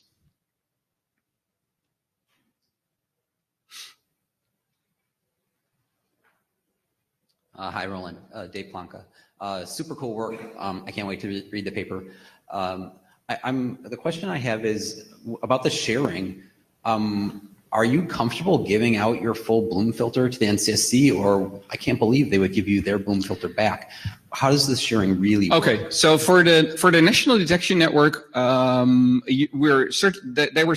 is certainly not sharing the whole Bloom filter with NCSC. What they are sharing with NCSC is if they're the detections that they do themselves. So say I have a threat, I detect that, then we report back. We saw this threat in universities or in, I don't know, schools for vocational education. But of course, it's not the Bloom filter that they're sharing. What they're sharing is whether or not a threat was detected. But don't you have to take the coincidence of the Bloom filters to find out if the one Bloom filter had the vulnerabilities or the attacks that were represented in the other? I'm not understanding. Sorry, I can't hear you. Can you step closer to the mic? Oh, I was just saying, don't you? It's the coincidence, the Bloom filters, that shows that there's evidence of those attacks or vulnerabilities in one set. Yeah, but so who's the one that's finding the intersection of the Bloom filters? Because that's the one you're trusting, right? So I think you're sort of conflating two things. The idea is that the network operator, in this case SurfNet, who participates in the National Detection Network, does detections on their own Bloom filters that they record on their resolvers, and they just report infections back to the cybersecurity NCSC. They don't sort of send the Bloom filters there. What you could do, a distributed model, is that you could have a query API where somebody could send in, say, has this name been queried? Is this name present in your Bloom filters? And then you do the lookup and you report yes or no. I agree with you that if you have the remote query, that's a way that you could possibly share. Yeah. But if you give the Bloom filter, then they can query ad hoc. Yeah, they can query ad hoc. Yeah, correct. But so I wouldn't advocate giving it to something like NCSC. But for example, say you have a university researcher who is interested in this, then I can definitely see conditions under which you could share that data with them. Yeah. Hi, Kirsty P. from the NCSC in the UK. Thank you for your presentation. I found it really interesting, and I think it's a good piece of research that needs to happen in this space. And like you said, it's nice to see that security and privacy can go together. I just had a question on your previous slide, I think maybe the one before, about, oh, maybe it was a couple ago, sorry. Yeah, about sharing the Bloom filter with third parties. So in this case, I would just be concerned about the potential leg up that you would give a threat actor in knowing that their domain or whatever was noted and Yep. could just change their techniques. So threat intelligence is shared under the TLP protocol at the moment. Yep. And yeah, just to say, when you share it with researchers, I worry about giving it to any academic that, fancies a look. So of course, when I say sharing with third parties, it should have a little asterisk that says under certain conditions, right? I am an academic researcher, so I don't worry so much about sharing this with academic researchers. I mean, trust me. But you do have a point, right? You want to have certain safeguards in place before you share this kind of information. I guess it also depends on the network that you collect this information in. SurfNet is a research network, so there is one of the goals is also to do research on the network itself. So if you share that with researchers that are within say their constituency, then there could be good conditions for doing that. And actually, SurfNet has a data sharing policy that sort of lists conditions under which this kind of data can be shared with researchers. And then there are data sets that can be shared with researchers within their constituency or random academic researchers around the world. And I can't speak for them, but I would say that this is data that they would definitely feel comfortable sharing if the conditions are right. Because I talked to their privacy officer, and she understood this really well, quite well, even though she didn't have a technical background. This was sort of easy to understand, and her intuition was that, for example, this would not be subject to the GDPR because of the data that gets put in, and that meant that under certain conditions we could share the information, even though there are some privacy risks if you can just try and send whatever question you have to the filter and figure out if something's in there. Does that sort of answer your question? Sort of. Okay. Any other questions? Okay. Thank you for your time. Thanks, Roland. Oh, yeah, sorry. No, thanks. Okay. Thanks to all our presenters. Can we have a round of applause for all of them, please? Thanks.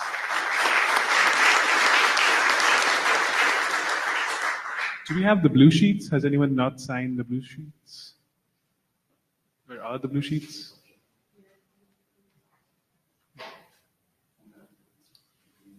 We shall be moving on to the internet drafts. Is Fernando online?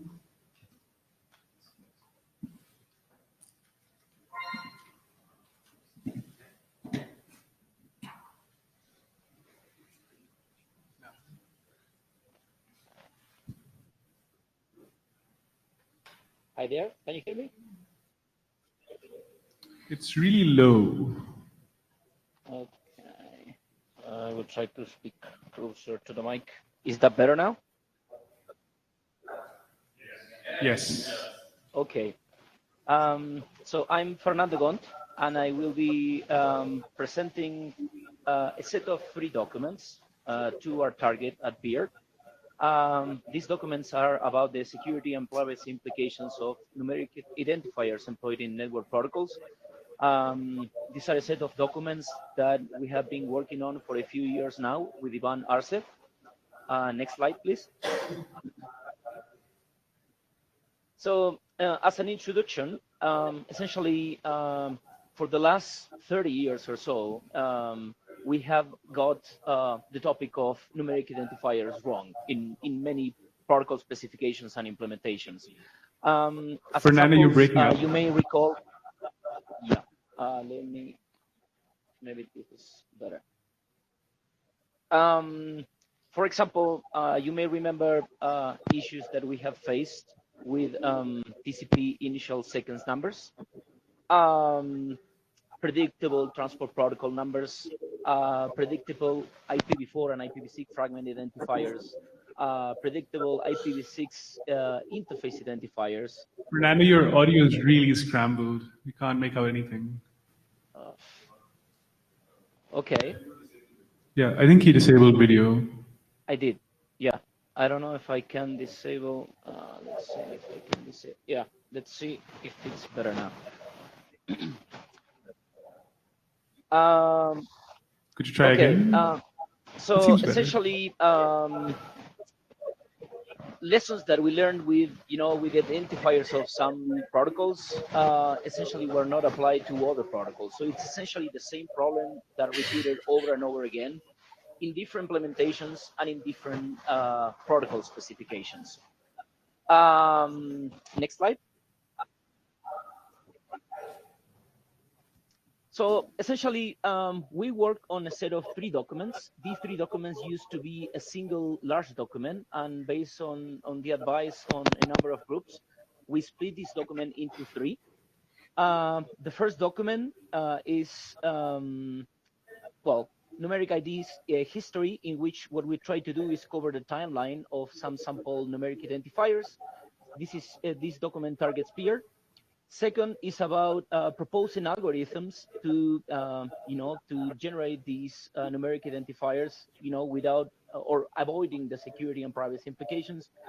And the third document is a document that we hope can be published as an AD-sponsored RFC, which essentially tries to force protocol specification writers to have to do a proper analysis about numeric identifiers. Next slide.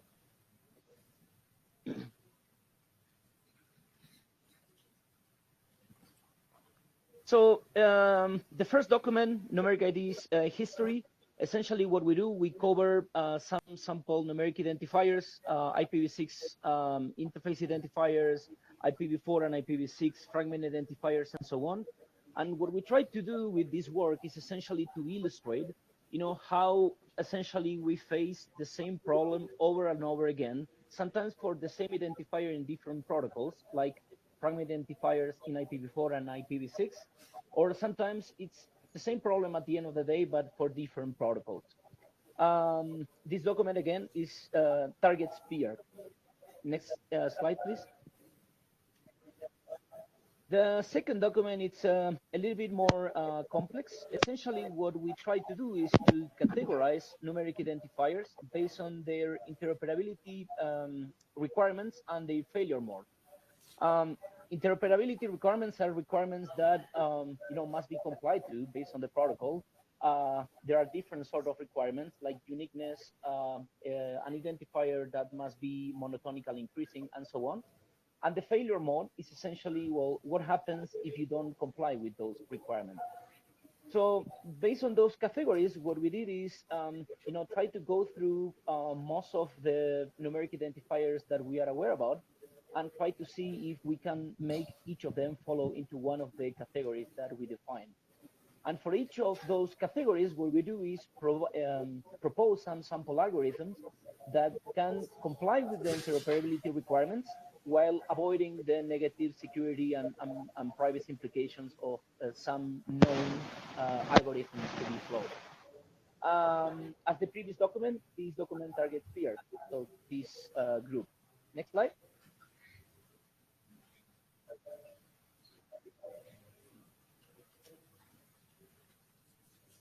Fernando, your audio is giving way again. Next slide.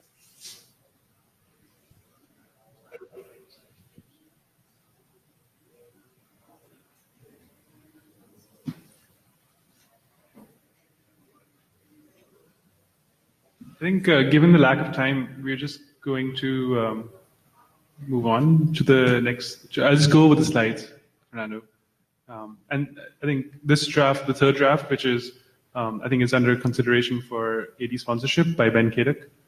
And we spoke to the security AD, Ben Kadek, and also the author of the draft, the two drafts, and it seemed like the first two drafts, history and generation, were under scope for and could benefit from coming to Pearg, and we were thinking of adopting them. So do people have opinions on this? And we're looking to do a hum at the end to get a sense of whether the room is okay with us. There's consensus to adopt these two documents. So if you have comments, please come and speak. How many people have read these documents? Show of hands. Only a few. Okay.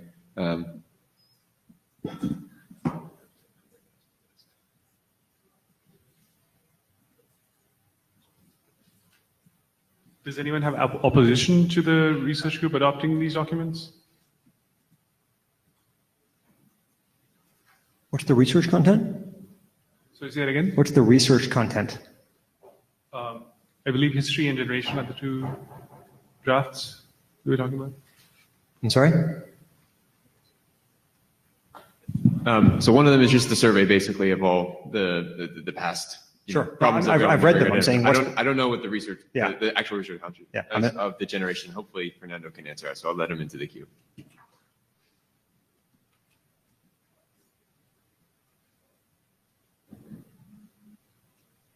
Fernando. Yeah. Sorry, the connection was lost. What was the question that I was meant to answer?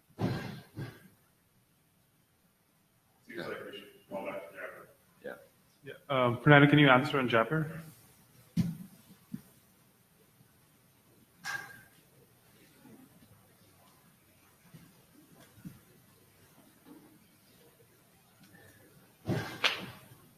Should move forward, come back to us. Yeah, I guess in the interest of time and due to technical difficulties, we'll just move on to the next presentation and come back to this question at the end, if time permitting. Of course, we can always take this to the list afterwards. So on that note, David Allure. Excellent.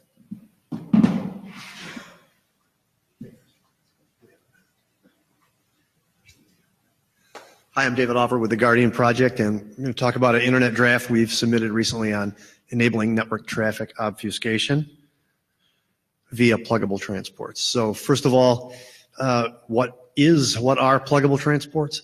Mechanism for enabling the rapid development and deployment of network obfuscation techniques used to circumvent surveillance and censorship.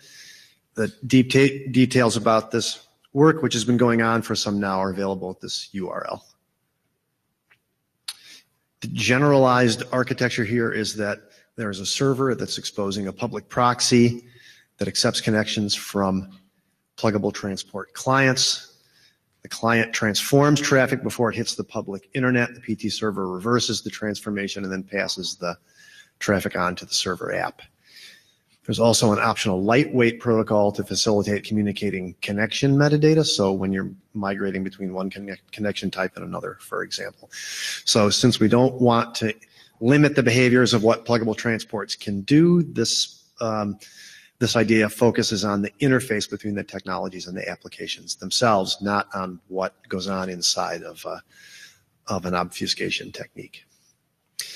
The draft that we've put together is based on the Pluggable Transports 2.1 specification, which is a work of a fairly large and diverse community of people, and it has two subsets. One is what we call the Transport API interface, and the other the Dispatcher interface. So one that is focused around in-progress language-specific API that's integrated directly into the client app on the client side and into the server app on the other side, and communication within the app, or the way the app on both sides sees the pluggable transport is like a socket. With the Dispatcher API, this is to be used between processes. So there's another process on each side that handles the process of obscuring and unobscuring, and passes so that the actual application doesn't have to deal with that aspect of the problem. The dispatcher here can be configured with different types of proxies, so you can have live at any moment different kinds of transports available that are connected to different kinds of proxies and can respond to different kinds of traffic. So this is sort of that architecture described in graphic form. Here's the transport API, where what's going on in the transport is actually bundled into the application itself. And here's the case with the dispatcher, where the actual applications don't take part in or haven't got compiled in the kind of obfuscation technique being used. And here's a case where there's a mixed architecture, where maybe the client uses a dispatcher type environment where the server has a transport style environment. The spec also talks, or the internet draft also talks about where we can, looking at the older specification, which was just the dispatcher API, and the issues related to linking across language, and then also this idea of adapting back and forth between types of technique. And I think that's it. Questions?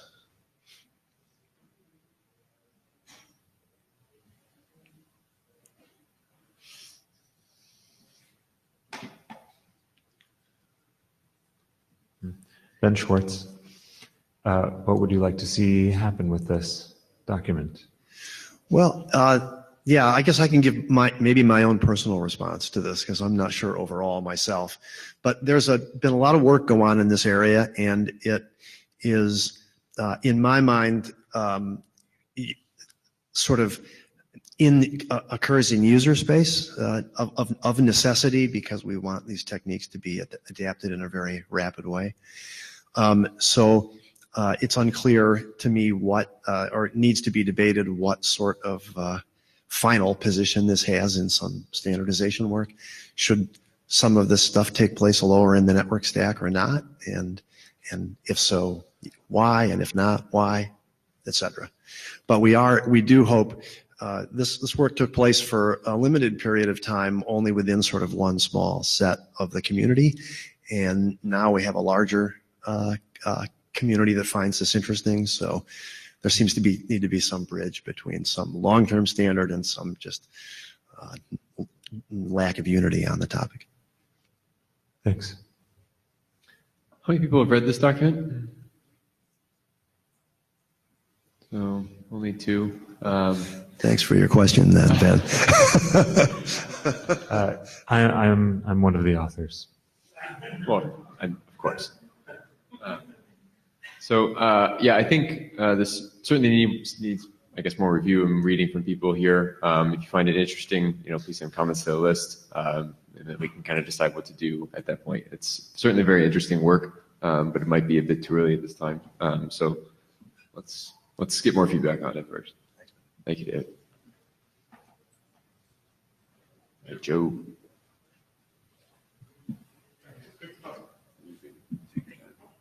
Stand here?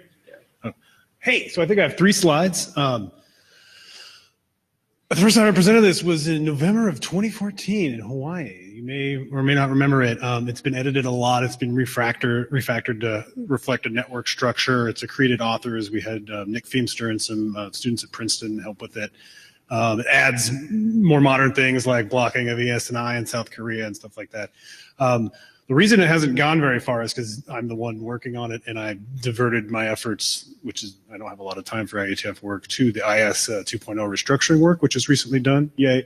So I'm doing a lot more stuff that doesn't involve administrative stuff.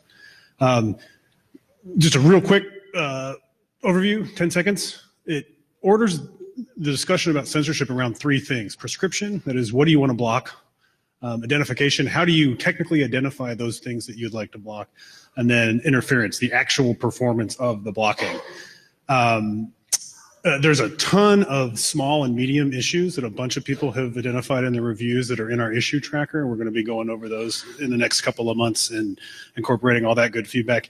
And since this is possibly a research group draft, we're going to actually try and do some outreach to areas that haven't gotten much review of this. So routing and DNS in IETF, just to excerpt the chunk of it that's there and see if we get additional feedback there. Although some people like Stefan a long time ago reviewed an earlier draft of this. The bigger issues that have been talked about on the list, there's this thing about mitigations. I was initially so just to state the problem, some people feel that it would be a better draft if it actually, in addition to describing censorship techniques, it included discussions of mitigations that may or may not be relevant for each technique. I was initially pretty reluctant to do that just because it felt like it would blow up the draft. But I should say I can go either way on this in the sense that I think pithy statements under each technique that describe some types of mitigations may work. I think the trick is that censorship techniques change quite a bit. Mitigations change in my totally just ad hoc or intuitive nature. They change even more quickly. Some things like domain fronting, come and go, right? I forgot his first name. I should know it. Vittorio Bertola said specifically that censorship may be too negative of a framing. I come from a digital rights background where we talk about when someone's blocking something you want to get access to, that's censored no matter what it is. Happy to say blocking techniques. Do you want to talk now? Whenever you're ready. I'm almost done. There's a chunk about non-technical forms of prescription and interference, so ways of finding stuff and blocking them, like self-censorship or legal mechanisms and stuff like that. I'm not wedded to that stuff. It just felt like it would make the document sort of complete, and it's sort of the rubber hose thing that might come into play in certain kinds of things. And I thought like some rough description of what that rubber hose might look like. There's the bigger issue of the stuff moves really quick. It may need to be a regularly updated draft. I know that that's a different discussion in other places. Some people don't care about that. Some people feel very strongly about that. It may be something we want to wait for the living standard discussion. What's the research content? It's a sort of, you can think of it as a review article, a systematization of knowledge. There are some gaps in certain areas that we're working to fix. And then one other thing that I wanted to say that's escaping my mind. No, I'll stop. So first of all, you should call it SOK1 rather than RFC something. Cool. More seriously, on this question of should be a living, updated draft, I guess that's a question for you is how often do things change? If things change, on the scale of every 2 years, then just, publish this one and then publish another one in a couple of years. If they change every 2 months, then probably that's awesome. So I think it's really a question for you about it rather than for me. It's not a constant rate of change. Yeah, sure. I'm ambivalent on this non-technical thing. The censors, like the framing thing, like the reason censorship has like a bad name is because like people don't like censorship. Yeah. And if you call it WPT, people will soon call it WPT will soon be a bad word and only new name for WPT. So no, I think you should stick with censorship. Yeah, and what I thought was if we change the title and everything throughout to a survey of worldwide blocking techniques, that doesn't make me feel too bad. I can live with that, but it just seems like this newspeak, right?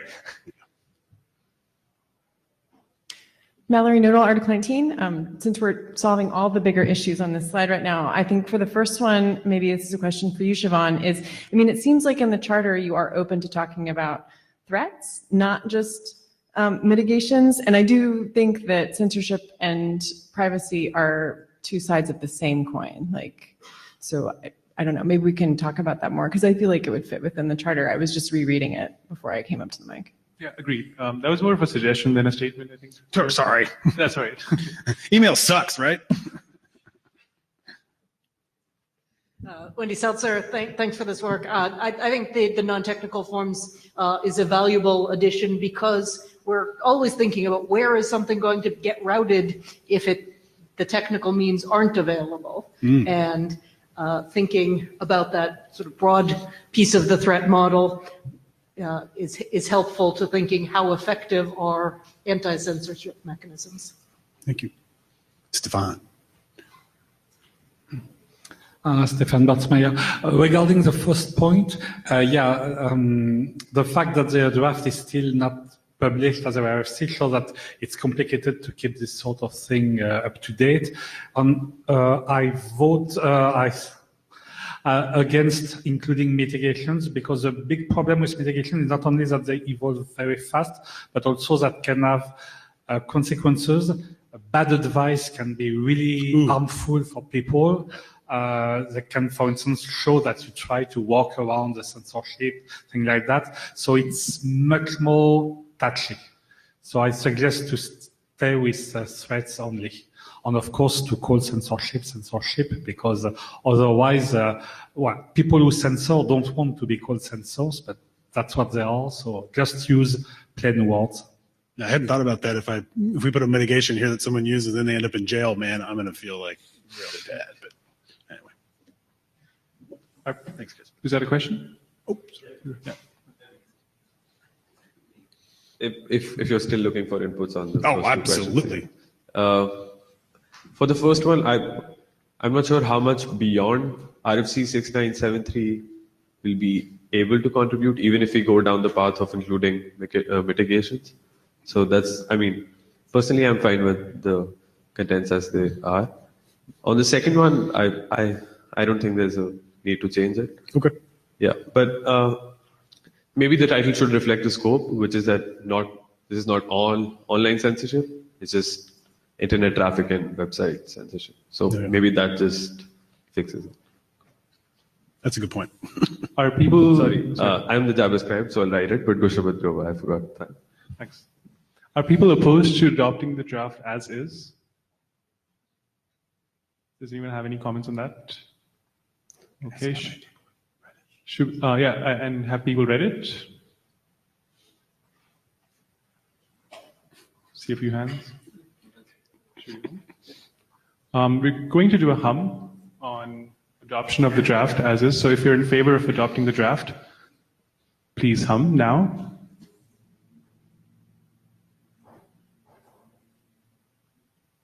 If you're opposed to adopting the draft, please hum now.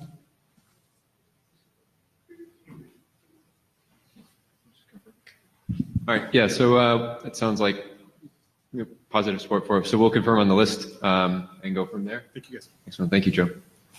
Just to be clear, the question of how frequently the document will be updated, as you said, does kind of bleed into the living document issue. So we'll discuss with Colin what is a good strategy for dealing with that should the adoption happen.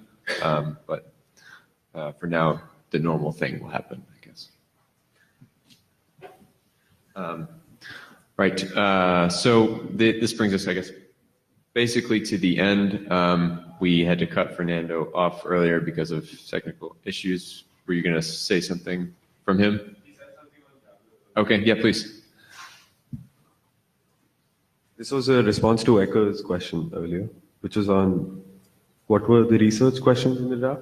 Yeah. And Fernando said, identifying the reasons for flawed IDs, categorizing them based on interoperability requirements and failure modes, and producing algorithms to address such requirements.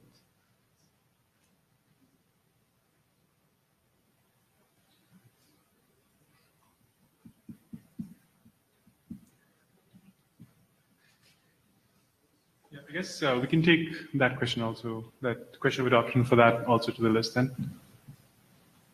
Yeah, that sounds good. People, please read the drafts if you're interested in it, and we'll ask whether or not people are interested in adopting it on the list and go from there. I think at this point, perhaps, given the few number of people that have actually read it, doing a hum here is probably not the best thing, so we'll just take that one to the list. And with that, unless there's anything else, we can end a few minutes early. Thanks, everyone. Thanks. Where are the blue sheets? Okay, thanks.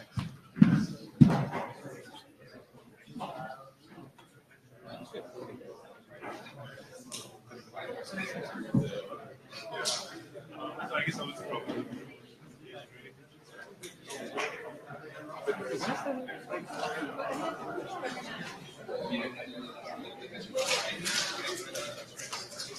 Hi, I'm Jan. I had a question regarding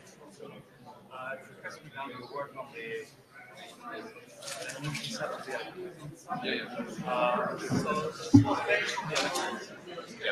you released the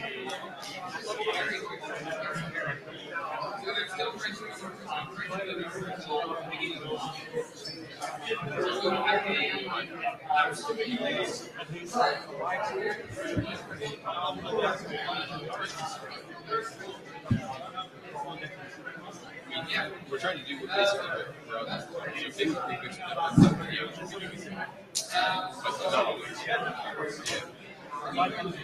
that's a very good suggestion. Yes.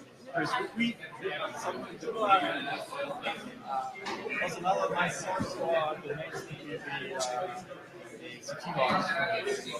Yeah, so